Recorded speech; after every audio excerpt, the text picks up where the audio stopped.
जो आप लोगों तक सबसे पहले पहुंचे तो लाल बटन दबाकर चैनल को सब्सक्राइब जरूर करें और बेल आइकन दबाना न भूलें।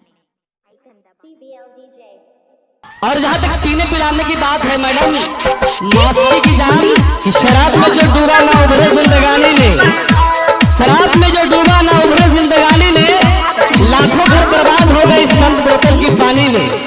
शराब में जो डूबा ना उभरे जिंदगानी ने, लाखों घर बर्बाद हो गए इस बंद बोतल की पानी में। बहारा में बनी गुजर हतिया वो हमारा मालिक के बारात, बहारा में बनी गुजर हतिया वो हमारा मालिक के बारात, यहाँ पे ऊपर यहाँ के दिनों हतिया वो हमारा मालिक के बारात। दिल की क्या बात करते हो कि मेरा हर दिल तेरी हर रात से अच्छा होगा, मेरा इकरार तेरे इनकार से अच्छा होगा।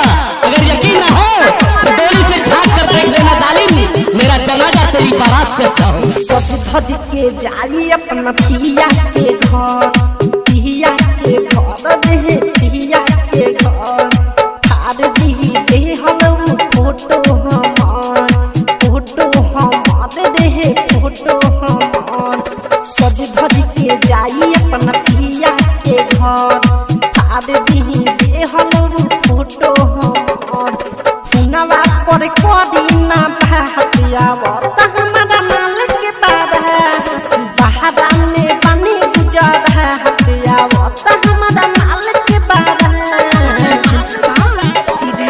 और मोहब्बत की बात की तो कहते हैं कि मोहब्बत करने वाले को दीवाना कह दिया, प्यार में जलने वाले को परवाना कह दिया, दफना दिया मोहब्बत को इन पत्थरों के नीचे, हम लोगों ने उसे ताजमहल का आशियाना कह दिया। संदीप अवधेश के वो मरल दिया जान, मरल दिया जान रे मरल दिया जान।